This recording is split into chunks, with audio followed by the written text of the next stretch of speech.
আমাৰ তৃণমূল পৰ্যায়ৰ কাৰ্যকৰ্তা পালে ৰাজ্যিক পৰ্যায়ৰ কাৰ্যকৰ্তা সকলে যে অশেষ কষ্ট কৰিলে তাৰ ফলস্বৰূপ আজি ইমান সুন্দৰ এটা ফলাফল পাবলৈ সক্ষম হৈছোঁ।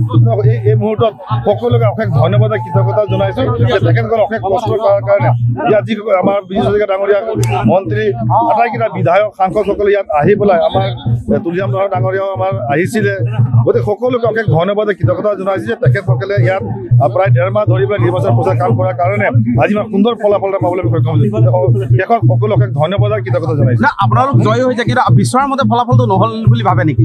হয়, আমি আৰু আশা কৰিছিলোঁ কিন্তু পাম বুলি আশা কৰিছিলোঁ কিন্তু নহ'ল। যি কি নহওক তথাপিও আমি ভাল এটা ভোটৰ ব্যৱধানত আমি জয়ী হ'বলৈ সক্ষম হৈছোঁ। গতিকে তাৰ কাৰণে সকলোকে ধন্যবাদ জনাইছোঁ। বিহালী সমষ্টিবাসীৰ বাবে কি কৰিব আপুনি আজিৰ তাৰিখত কি ক'ব? এই মুহূৰ্তত মই নকওঁ, যথেষ্ট কৰিবলগীয়া আছে। আমি নিৰ্বাচনৰ প্ৰচাৰৰ সময়তে আমি যাতে ৰাইজৰ লগত মত বিনিময় কৰিছোঁ তেখেতসকলে যথেষ্টখিনি পৰামৰ্শও দিছে যে বিহালী সমষ্টি অনুদান আৰু কি কৰিব লাগে। যথেষ্টখিনি কাম আমাৰ চৰকাৰখনে কৰিছে।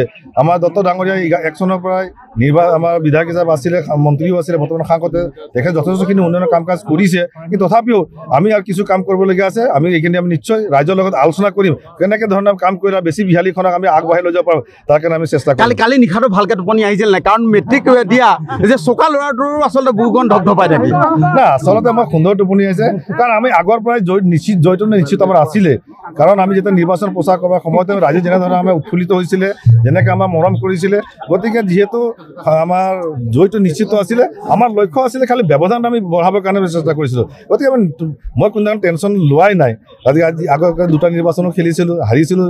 গতিকে এই নিৰ্বাচনত হৈছোঁ ইয়াত যথেষ্ট আমাৰ অভিজ্ঞতা হৈছে।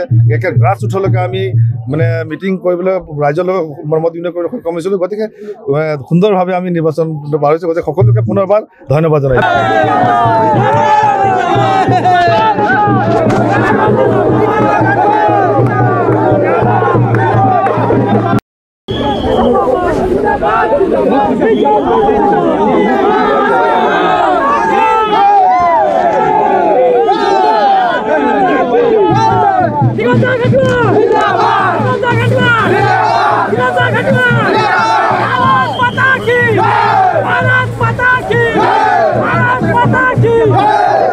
যিকোনো খবৰৰ বাবে যোগাযোগ কৰক 7099017330 অথবা 7099017990 নম্বৰত।